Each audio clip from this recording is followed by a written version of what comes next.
Welcome to the Canoga Park Youth Arts Center's new series, World Art, where each class we will travel to a different country and learn about the art or the architecture of that country and culture. Today, our travels are going to take us to the country of Canada, our neighbors to the north, and we're going to learn about totem poles. Here's a sample of what we'll be working on today. I'm going to show you some other pictures, but you can see how I have three animals stacked on top of each other. And we're going to talk a little bit more about how we draw those after we look at some pictures of some actual totem poles. Here is the country to the north. It's all of that land up there. That's all Canada. And the totem poles can be found mostly in the northwest by the indigenous people who live there. They call them the First Nations, the native peoples who have been living there for a long time.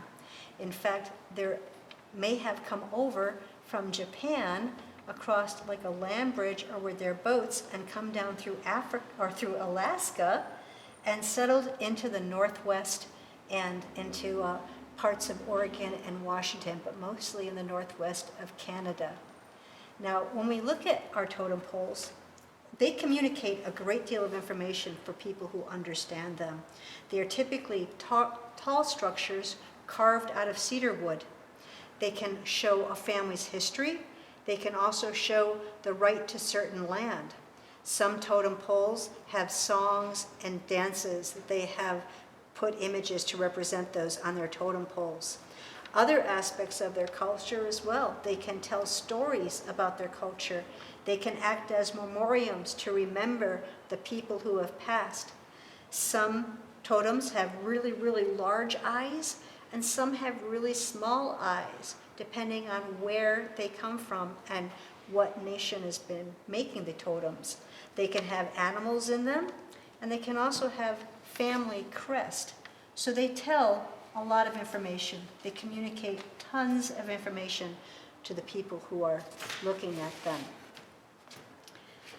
Now let's take a look at what we're going to be doing on ours. I want to point out a couple things to you before we begin.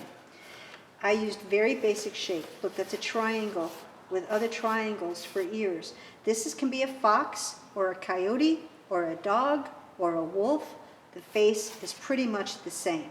But I just didn't leave the face. I made all these cool patterns that go on it to add decorative element to it. On my bird, I started off with just a circle and a smaller circle. I put lines out to the side for these wings, and those are just the feathers that I brought back in again. And again, I decorated aspects of it. I put this part in. I gave him a big beak. And then for my top animal, a cat, is anybody really surprised? I gave him a big oval head, a couple of triangle ears. Remember, on a cat, it's an upside down triangle for the nose, and then this cool little upside down Y for his mouth. And remember, we're going to be decorating these. These are painted in bright colors. You can make your eyes extra big, you can make your eyes extra small, you can make them any way you want.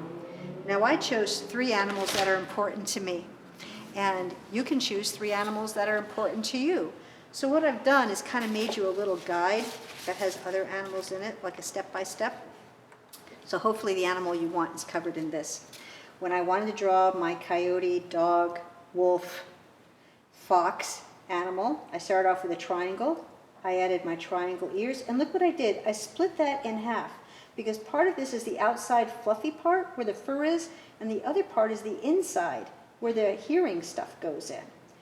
So I put the ears on, then I put my eyes in next, and my last step was to put eyes, these lines that come down to my nose, to try to show that my nose comes away from my face. Now on my birdie, very simple. I started off with a circle, almost like I'm building a snowman, right? I put a smaller circle on top of that. Then I'm going to put the eye and the beak. We put a big beak. That's like a raptor beak, like an eagle beak. Then I just put my two lines off the side here, right? And then the last step, I just make this zigzaggy line that comes in from my feathers. We gave him a couple of feet, just little claws for the feet. My kitty, same thing, round face, add triangle ears. Round face, triangle ears, two eyes with lines that come off. round face, triangle ears, 2 eyes with lines that come off, and then I add my nose and my little mouth at the bottom. Now say you want to make a fish. We have an oval for the fish. Here's my oval with a tail fin added, kind of looks like a triangle. And then I just added my zigzaggy lines for the top and bottom fins, and then threw in my eyeball and his gills. If you want to make a bug like a butterfly or some sort of moth, you got the bottom part here. I just put a line across him. I gave him a couple of wings on this side, and then I gave him a couple of wings down there. Now remember, when we make animals on our totem poles, they don't have to look like regular animals. They're exaggerated. The claws can be really big, or the beak can be really big, or the wings can be really big. They're symbols of the animals, and they're painted in wild colors. So shall we begin? All right, now do you see what direction my paper's going in? It's going in up and down. We call this vertical. I'm doing it this way because my artwork is tall. So I'm going to start from the bottom. I'm going to start with my coyote, dog, wolf. Here's my triangle face. Here's my triangle ears. I'm going to make them big, because remember, we can do this stuff bigger than it really is. And then I'm going to split my triangle in half, like that. This is the furry part of the ear. This is where the sound comes in. This is the inside. Now I'm going to give myself a little upside down triangle nose, my little mouth. I'm going to put in my eyes. Now remember, we can make big eyes or small eyes. I'm going to go big eyes. They're the shape of almonds, though. Here's my other big eye. I'm going to give the iris. Now one thing about animals' eyes is that you almost never see the whites of an animal's eyes. That's how they're different than humans. And then I just put those 2 lines down there, and look, kind of shows me that I have a snout that comes out. And we're just going to finish it up here by the roots, and it kind of doubles as the fluffy collar of our fox, coyote, dog, etc. We're going to go up a little bit higher in our totem pole now. Now I'm going to draw my bird. Round circle, smaller circle. This would be like the head of the snowman. In a real snowman, there'd be one size between these. Now I'm going to take and draw my lines off to the side like this. And now all I do is I'm making my feathers, and they come in back to my base here. Same thing here, feathers. Just a zigzaggy line. Now I'm going to have the inside of my bird, a little bit of decorations in there. I'm going to have my beak come off like this, and then I got my eye going on right in there. Maybe a little thing coming off of the head like that. And as we move forward, I'm going to give my cat his little shoulders like this. I'm going to give him his round head.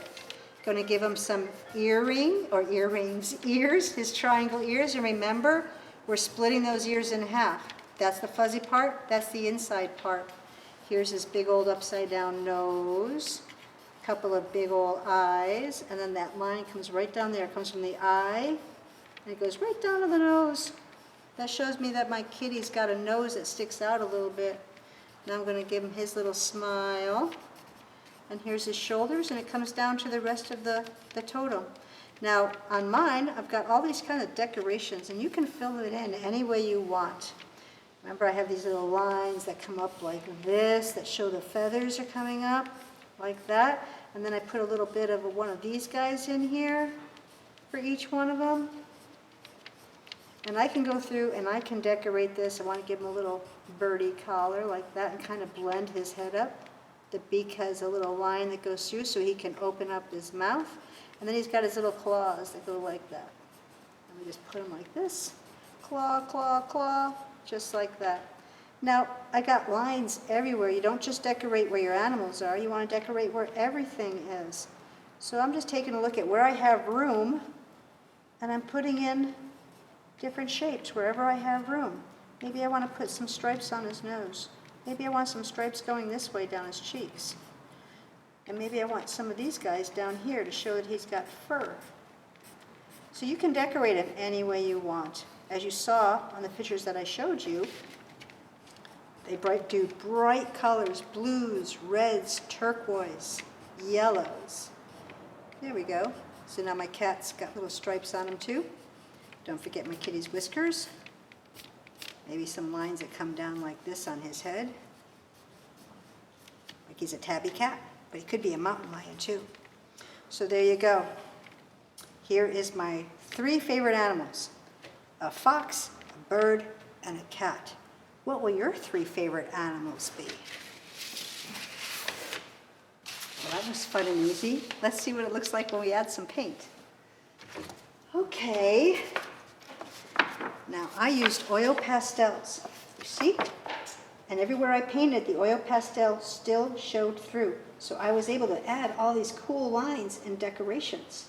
And I wanted the tree to look brown, and I mixed blue and orange to make brown, because I didn't have a brown watercolor. So I mixed those 2 colors to get it. And one thing I didn't point out is, what's that? You guessed it, it's the horizon line. Our pictures need this to show the separation between the sky and the land. And then I made some trees just to make that transition easier. I also put in some suggestion of grass. The grass that's close, I have longer lines. The grass that's farther away, they're shorter lines. And oh my goodness, a yellow sky? Yes, you can have any color sky you want. So don't think that you only have to have a blue sky. Well, we traveled to Canada today. I hope you're not exhausted, and I hope you enjoyed learning how to make totem poles. If you make a picture of a totem pole and you'd like it, we'd love to see it. So thanks for joining us for another adventure of world art. We'll see you again soon. Thank you.